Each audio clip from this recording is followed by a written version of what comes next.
College football is back, and we're back on the big mountain with a very special guest. Welcome back to the mountain. I am JY, and this is my good friend Steve. And as Steve said, we have a special guest to talk about the New Mexico Lobos as we get ready for the Lobos versus Aggies game this weekend, a game that I think is going to be extremely high scoring.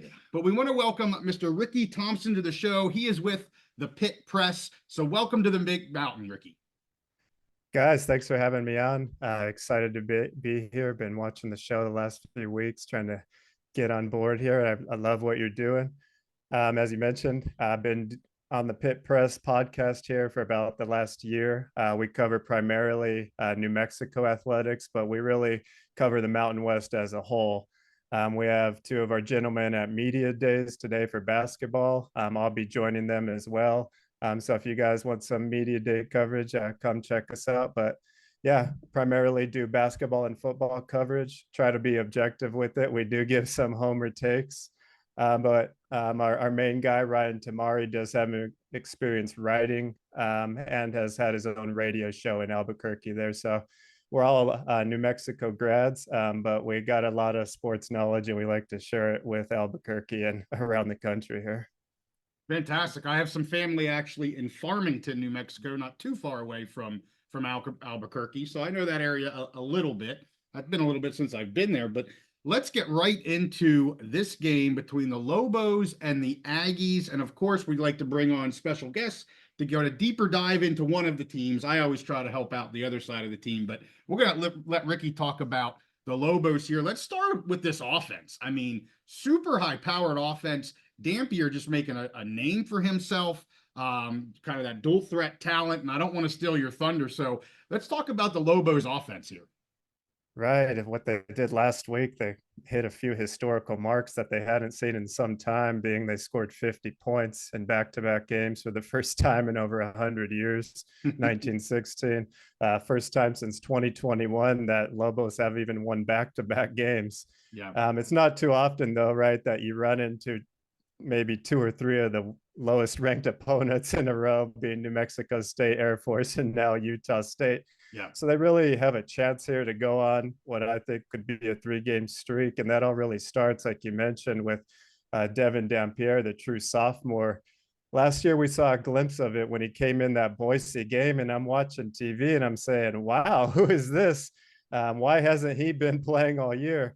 And this year, we're really seeing him. And of course, we see the athletic ability. We see him diving into the end zone, running those naked boots. But what's really impressive to me, and I think to most Lobo fans, is the decision-making he has at this point in the game. I mean, he has thrown some picks, but a few of them have just been drop passes or where he's forcing it, trying to do too much. The O-line has also been a big part of that success, though, only giving up 1 sack, believe it or not. And that was supposed to be the biggest question mark going into this season. Mackenzie Agnello has played 3 different positions on the O-line, including center. And I don't know if you guys played football. It looks like you did, but I used to play guard, and I can't imagine all of a sudden having somebody's hands up there and trying to snap the ball and get off in the same way. Yeah. So this young man has been rated pretty high by PFF grades, playing at guard, tackle, and center. But you know what really makes that work is the dynamic ability of Dampier. And they're rushing the ball at about 200 yards a game. And when you look at Utah State, they've given up over 200 yards in 4 of their 6 games, right? So my thing all year is the Lobos need to start and really end the game by running the football. And in the games where they do that, you know, in my eyes, they've been most successful in the season, over 6 yards per carry. They really have a 4-headed monster now in the backfield if you count Dampier. Yeah. So the running backs that really have led the way is a transfer, Eli Sanders from Iowa State. And to me, he's been my favorite of the group, but for some reason, his carries have dropped off the last few weeks as they've mixed in Nakari Rogers, a transfer from Campbell, and also Soljay Mavia Peters, who's a transfer from BYU, who oddly enough played quarterback there and won MVP of the New Mexico Bowl about 2 or 3 years ago. And what they've been doing with Soljay Mavia Peters is running the Wildcat. they're spreading Dampier out to the receiver and allowing Soldier to catch the direct snap and make a decision with the ball. In last game, 9 carries for 63 yards and a touchdown. So they've been effective however they've chosen to run it, including Dampier. As we know, he's been very special. And I don't know if you guys would agree with this or not. I think Malik Williams would be coming up behind, but I think Dampier is the best quarterback in the conference right now. And I've been saying that for maybe 2 or 3 weeks. And I'm, I can say that objectively, but they also have these receiving core that we haven't seen in New Mexico in some time, led by Luke Weissong, an Albuquerque kid. Last game, he took a punt return back as well for 79 yards. Coming back from an injury last year, he's really the heart and soul of this team. He leads by example, and players look up to him, including freshman redshirt Nick Trujillo. Last game, he had one of the best catches I've seen for the Lobos, where he stabbed the ball, brought it down to himself. So he's just showing his athleticism, along with Caleb Medford, a transfer from TCU that came over. So they got a lot of weapons. This is probably the deepest at the skill positions that I can remember in some time. So scoring over 30 points a game. So far, it's been working pretty well for the offense. There hasn't been too many games other than Auburn where they had some hiccups in the second half and kind of got discombobulated. But I'm wondering, from your guys' perspective, what have you guys thought about the offense so far? Yeah, I mean, I've been super impressed. Dampier's he's fun to watch. Anytime you have a dual threat quarterback that's as athletic as he is, they're a lot of fun to watch on offense. And I agree. I mean, he's up there as one of the best quarterbacks in the Mountain West this year, just with the playmaking abilities that he has. And also, you like to see guys, I like to see guys that are homegrown talent. And you mentioned the receiver there, remind me of the name, White Sox. I mean, I love to see the homegrown guys that just, and they take on just the whole the team, and people rally behind them. And I love those types of stories. And you're exactly right. He has looked fantastic as well in terms of the receiving core. So I'm blown away by this offense. We knew obviously Bronco Mendenhall was coming in. We here on the Big Mountain, we said, hey, you got everyone, Lobos fans, give him some time, obviously, and they still have a lot to work on, a lot to figure out. But my goodness, I mean, if they can keep this core together, there's a lot to like about the Lobos right now. So I've been really impressed by this team. And I'll say, our show, we started as a betting picks show. And so we were focused there. And, it was hard the last few years to bet on the Lobos consistently. But with the way the offense has performed lately, I know JY has picked them a couple times recently. And we put that out as picks. And it's so much, you feel so much better picking a team when they can go out and score 50 points than when they're struggling to score, 20 to break 20. Yeah. Right. And I think you guys probably know better than I, but I think they're 4-2 against the spread this year. So, they really should have had that first game against Montana State, and they're going to be kicking themselves, I think, when it comes down to the end of the season. Maybe they're one game out of a bowl position, because that was a game they really had won against Montana State, up, double-digit points. And in the second half, they just ran down and got run over. And I know we're going to get into the defense, so I'll save on that. But that not many games bother me as an adult now, as a fan watching, but that one hung with me a few days because I thought it was over.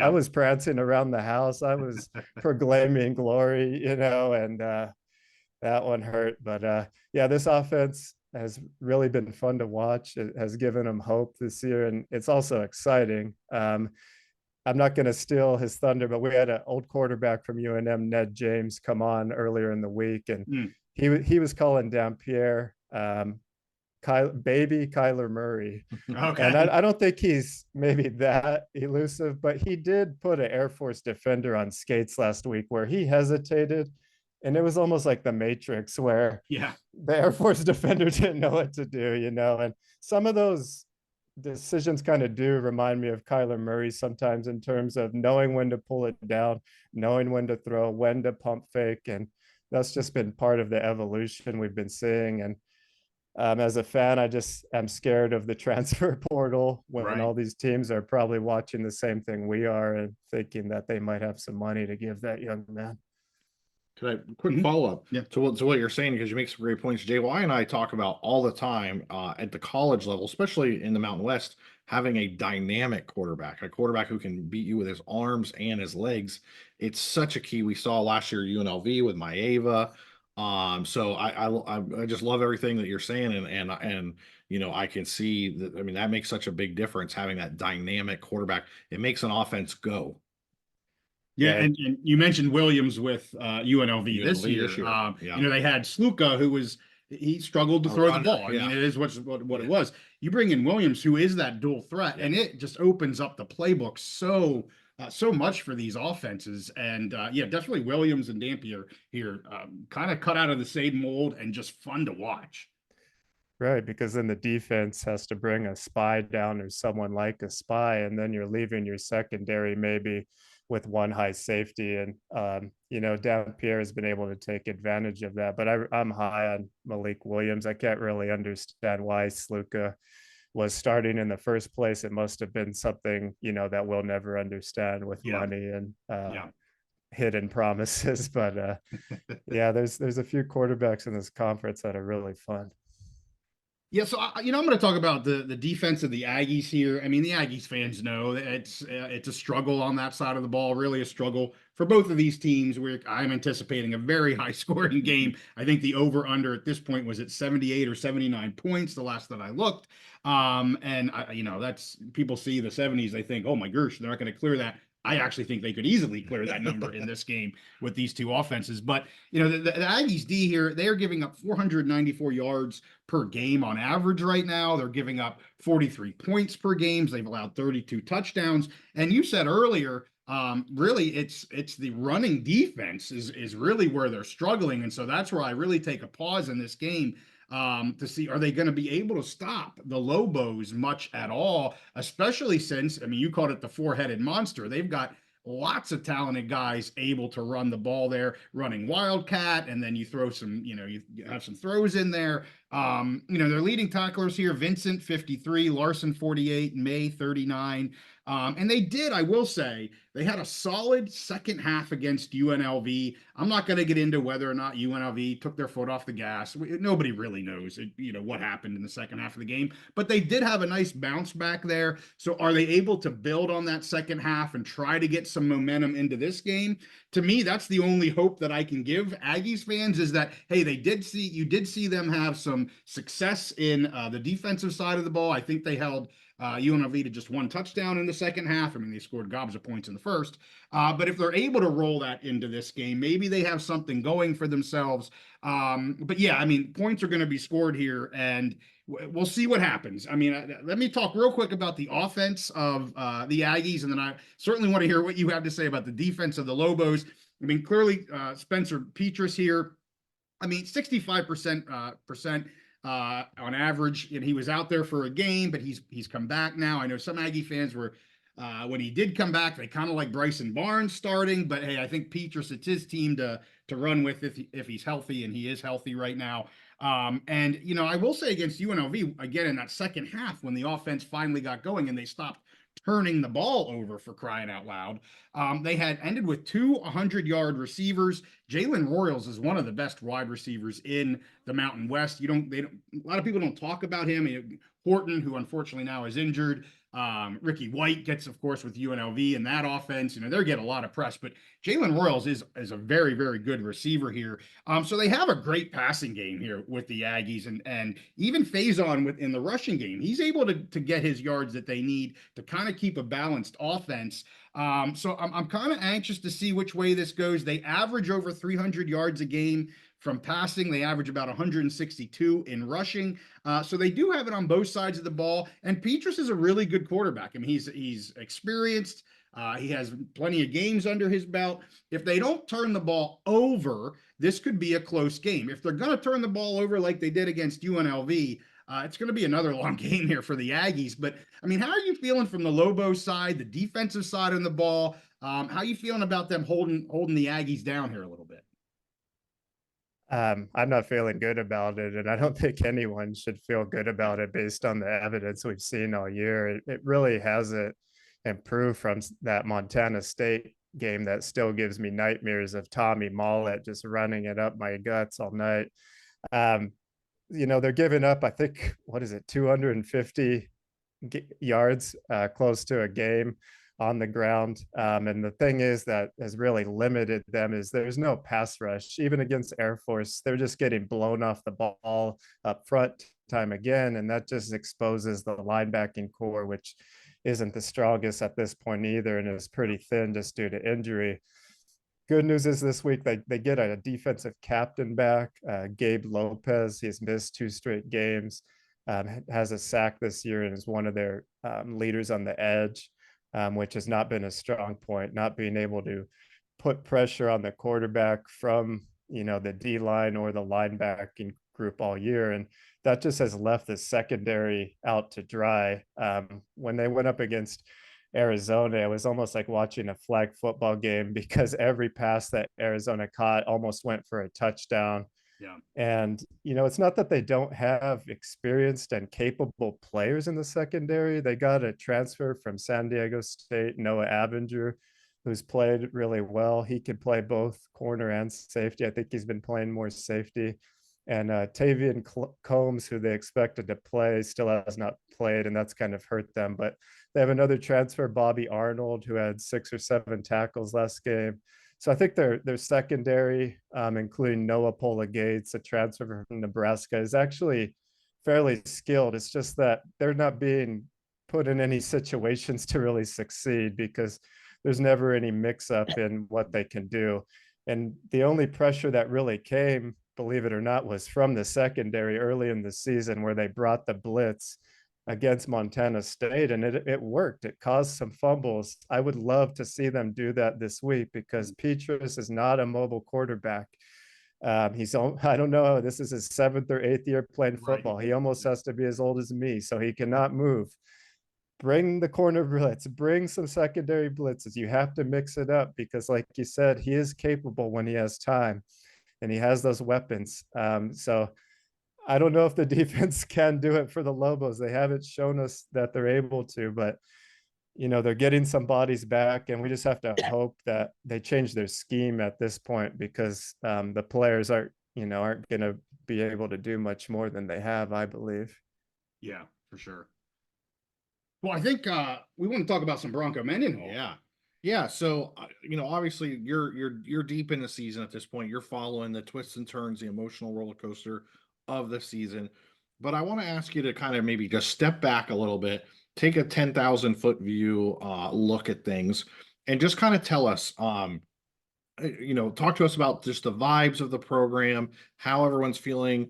Both JY and I said coming into the season, we thought Bronco Mendenhall, fantastic hire, the best possible hire the Lobos could have made. And we said maybe it would take a little while. He would need to rebuild. We had full confidence in him rebuilding. But the way the offense, has been going, maybe it looks like it's even going a little quicker than we expected. But from your vantage point there, again, what's the vibe around the program? How are you guys feeling about Bronco leading this team moving forward? Yeah, the initial vibe, I think, was, wow, how did we, get this guy? It's kind of like I wake up every day and I'm like, how did I end up with my wife? How did this guy end up with the pretty girl, Yeah. because I wasn't expecting it. I don't think a lot of fans were expecting it. But it's a home run hire in my eyes and in the boosters' eyes and in most of the fans' eyes. And I think for the most part, we can see the culture that he's brought in and his mantra of earned, not given. They had a lot of guys leave in the transfer window, but they also had a lot come back. But they brought in 60 new players, and I think that has to be one of the most probably in Division I outside of University Louisa Monroe, who I think has over 70, and they have the Lobos old O coordinator, weirdly enough. But the energy around Bronco, I think, was kind of mysterious at first. They had closed practices where you could go in as a media person, but you couldn't take any video. And even during the scrimmage, fans were told not to take any video. So we were kind of joking about it on the show, like, what's he trying to hide, or are they so bad that they don't want to put it out on film? And I was nervous because we didn't know what to expect going into week 1. And obviously we heard a lot from the players. We had interviewed some ourselves on Mountain West Media Day. We've talked to Bronco, and we just understood the buy-in that these young men had. And we saw that on the offense, in game 1, like, whoa, who are these guys against Montana State? They just came out ripping. And since then, the defense has not really improved, but I think we can say the culture that he's instilling is one that the players are buying into. I don't think attendance has been up much this year. With the new coach, it sits around 14,000 a game. But my parents were there in Albuquerque last week, and they said there was a good energy and people were having a good time. So I think they have a chance to really build off of the last few weeks here, especially with a winnable game coming up. But Bronco is a proven winner. He did it at BYU. He did it at Virginia. I think his first season at Virginia, he was maybe 2-8 or 2-10 or something. But the next year, I believe they visited a bowl. So that gives us hope. And I think his persona and just the way he goes about things is a little odd to me as far as a football coach. He's not a rah-rah, scream in your face type guy. But every player that we've talked to and that I've heard talk, they can't say better things about him, and just how his dedication and his leadership has just helped them grow as young men. And, we haven't heard players say that in a while about a UNM coach. So I'm all on board. I think most people are. If we can really win a few of these next games that look to be winnable in conference. Quick follow-up. We talked earlier, I'm the Big Ten guy. I'm a Penn State fan. James Franklin is notoriously paranoid about practice as well. And from my experience as a college football fan, the best college football coaches, they're notorious. They think everyone's out, they want to protect every little secret, every formation, whatever. So to me, that's I'm sure as a media person covering the team, it makes it more difficult. But if it helps them even have 1 or 2 more plays be more successful in a game, great. But what I want to ask you as a follow-up, you talked about all the new players. I think they were very active in the portal, and that with a new coach. How do you see, defense is notoriously, especially the defensive line, and you're talking about that. You got to stockpile talent on the defensive line. I mean, that's just the way it goes. There's only so much scheming you can do. But up front, it's the beef, it's the boys up front. Can they get off a block? Can they get penetration? Can they get pressure? So how do you see going forward? Do you see Bronco continuing to use the transfer portal? Is recruiting kind of taking a bump since he's gotten there? How do you see that mix going forward? Right. And I think in today's game, it has to be a mix of both, right? Or 3 things. Retaining players is probably number 1. And then number 2, I think, would probably be the transfer portal. And number 3, getting younger freshmen to come in. But I think getting freshmen to come in, especially local or regional players, is going to be huge in moving forward, especially as the Mountain West kind of bumps down a level in conference order, in my mind. If they want to keep getting the talent around the region, they got to show that they're winning and that they're doing it in an exciting way. After their last recruiting trips on their bye week before Air Force, they said that the way that they're being received now is a lot different than when it was this time, or last year when he started here, I think in December. So that's good news. And I think I have seen some signings, a few players from Texas and Arizona in the recent weeks, and they were defensive players. But as you're mentioning, just the physical size and talent has also always been a limitation for New Mexico, at least since the Loxley era.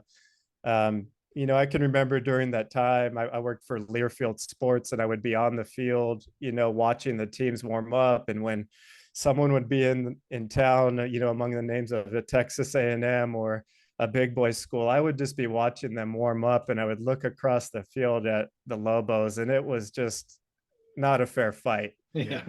I think it's gotten a little closer based on just the size. They do have some big boys up front right now, but it's just taking time for them to really develop consistency. Coach has said he's seen it, it building up, they're growing, but it hasn't been fast enough. And I think the portal is going to be important. I think if they can get some other D1 players to come in after seeing what they're doing in Albuquerque this year, that's going to be vital moving forward. But I think it's going to look a little more attractive than it did maybe 6 months ago. Yeah, for sure. And I think I have heard some people comment that they feel like New Mexico is kind of the sleeping giant of the Mountain West. And I would love to see, through Bronco Mendenhall and the football program, just the athletic program in total. We know about basketball, and we're not going to talk about basketball right now, but they have done very, very well for themselves. Would love to see the football program do the same, because I agree. I think this is the sleeping giant of the Mountain West. And, if they become more of a power, it only increases the entire conference. And I think that's absolutely doable here, and potentially a short amount of time if you have the right coach, which we like to think that you do. Definitely. So I would like to hear, before we end here, I'd just like to hear your prediction on this game, anything else you have for the game, and then I'd love to hear your opinion just of the Mountain West in general. I mean, you probably have a good feel for UTEP down in that general area, and just would love to hear your thoughts on that. Sure. Prediction for this game. I don't know if you mentioned it, but over under sitting at 77.5. I think they said that. Is that a record, not just for this year, but maybe all time? Could be over under in college football. So like you mentioned, I wouldn't be surprised if we touch that, just based on the big plays that both of these defenses give up, and the way that the Lobos have just melted in the fourth quarter of almost every game, including the ones that they've held on to one the last 2 weeks. I mean, they looked, Air Force and New Mexico State offenses look like high-powered offenses, right? So I'm going to say it's going to go over, but I think the Lobos are going to win. I'm going to go 51-48, just because I like the spread of 2 points, and I know Vegas always knows more than me. So I'm going to say it stays close, and I'll go 51-48 Bows. I like that score. I mean, I think they're both into the 40s. I think one team potentially into the 50s here. So yeah, it's going to be a very high scoring affair. And I mean, you make a good point about the fourth quarter too. I mean, just the last couple games, even the Air Force game, like it was well at hand. Then all of a sudden, Air Force just starts to score some points, and you're like, wait a minute, this is Air Force, which typically I don't like to talk down about Mountain West teams, but their offense is very poor this year. So it was a little surprising to see how many points the Lobos allowed there against the Falcons. But hey, they got the game. I locked it. They beat the spread, and that's all that really matters for me. So I'm interested if Rickey has some thoughts on UTEP. Yeah, like you mentioned, and then if I'll just add to that, being I think you said that you have some that you in the Bay Area as well. So we've talked about Sac States. I know that's not necessarily right there, but maybe you want to talk about them. Sure. UTEP and possibly Sac State. Sure. As far as conference realignment goes, it hurts being a Lobo fan, being one of the odd men, on the outside looking in, wishing that we would get an invite that's probably never going to come, just based on the strength of our football program and the lack of resources that's been put into it over the last few decades. As far as UTEP goes, they used to be a member of the WAC. The Lobos used to have a great rivalry with them. I remember growing up seeing that orange on my TV screen and never liking them. So it's a familiar foe. JY, I've seen some of your posts out there talking about, is New Mexico State going to get in? And I think we can say no, because UTEP got in. Yeah, they're probably not going to attack that same market, unfortunately, to the dismay of many Las Cruces natives down there who are pissed off that UTEP and now other schools are getting picked over them. Yeah.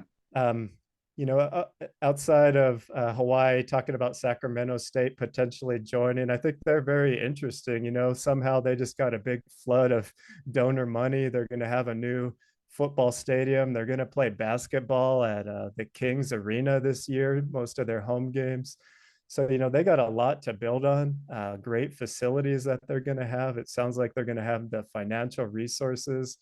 Sacramento's a great city, and they have a lot of great fans there. So that would be exciting to me, but I think they're holding out for the Pac-12 or another conference, unfortunately. So, it's just hard, kind of waiting and wondering what's going to happen. But at the same time, it's exciting. We just got to remember that we've been through this before with the WAC kind of exploding and the Mountain West forming, right?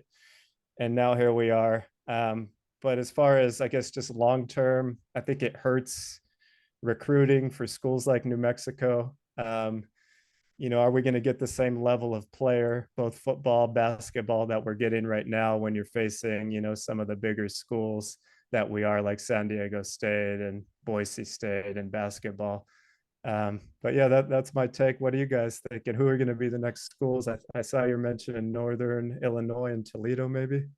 Yeah, and let me back up and say I'm with you on the New Mexico State. I think it would appear that the Mountain West is trying to be strategic in getting into new markets, and they chose UTEP over New Mexico State. And I agree. I think New Mexico State is an afterthought at this point. And I know, like you said, there's a lot of fans that aren't real happy about that, and I fully understand that. But I know Northern Illinois has kind of rose up as a football only school.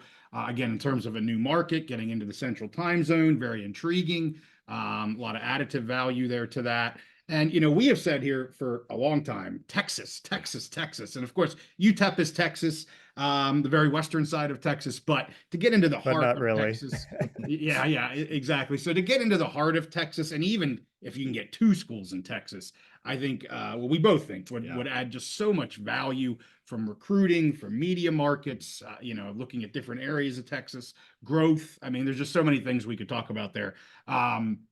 And there's been a little bit of rumor that they've had some conversations with a few schools down. Obviously, we know they invited Texas State and they turned things down. I think I'm with you on Sacramento State. There's a lot there to like, but at the same time, I'm not sure if the fit is there quite yet. And being as close as they are to the Bay Area, I know it's two different. People say, Jay, why they're not the same thing? I'm like, I get that.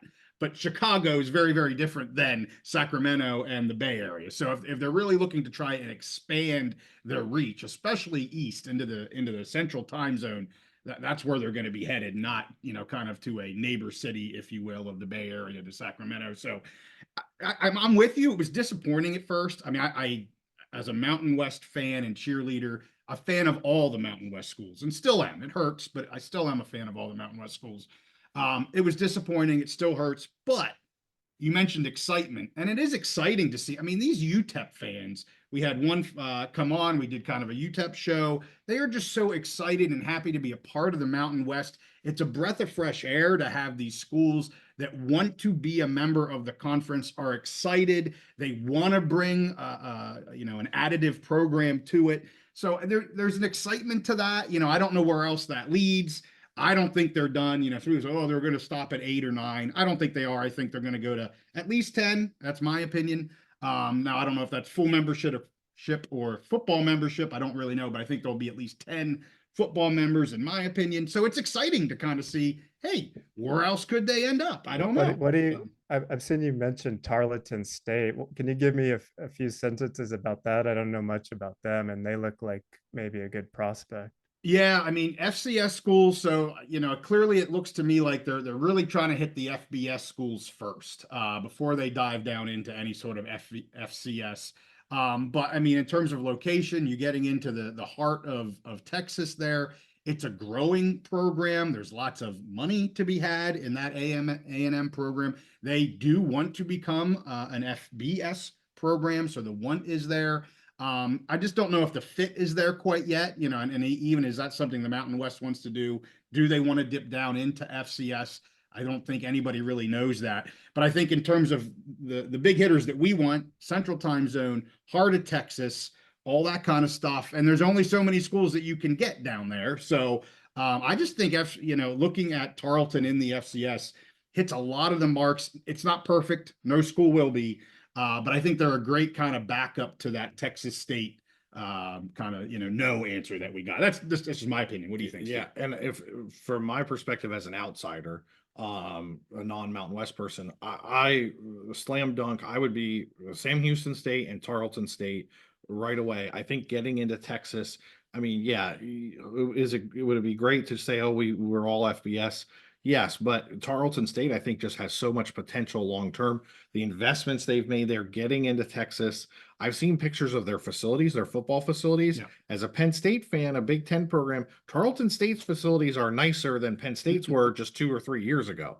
And that's what you like to see, those investments being made. So to me, it's a no-brainer. Now, we have had a lot of kind of subtle information from people who know college football that's saying that the Mountain West is receiving a lot of pushback or basically, not to some advice not to pick FCS teams and bring them up to stay in the FBS market. So I can't speak to that knowledgeably, but other people have said that. But for me, Tarleton State, getting into Texas, getting into the central time zone, to me, should be the #1 priority. Yeah.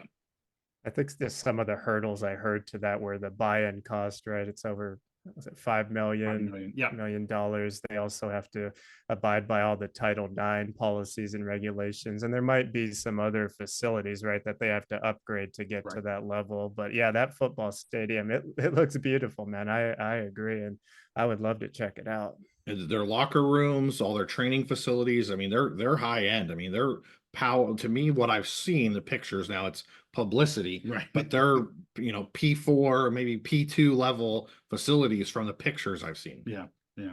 Well, Rickey, hey, we really want to thank you for coming on. Obviously, we want to talk about the game here between the Aggies and the Lobos, but there's so much going on with the Mountain West. Love to hear your thoughts on that as well. So thanks so much for joining us. Yeah, appreciate it, guys. If you guys want any Mountain West basketball coverage, be at Media Days, check us out at the Pit Press on Twitter and YouTube. But thank you guys again for the invite, and hope I can join you again sometime, and love to have you on our show as well. Awesome. Sounds great. We'd love to do it. So, hey, with that, make sure you like this one. Subscribe if you like our content. We do everything Mountain West. We do everything Big Ten, and we sprinkle in the Pac as well because they're a part of the Mountain West right now. So we follow the Beavs and the Cougs as it is. So, hey, with that, we thank you guys for watching. We'll see you next time on the Big Mountain.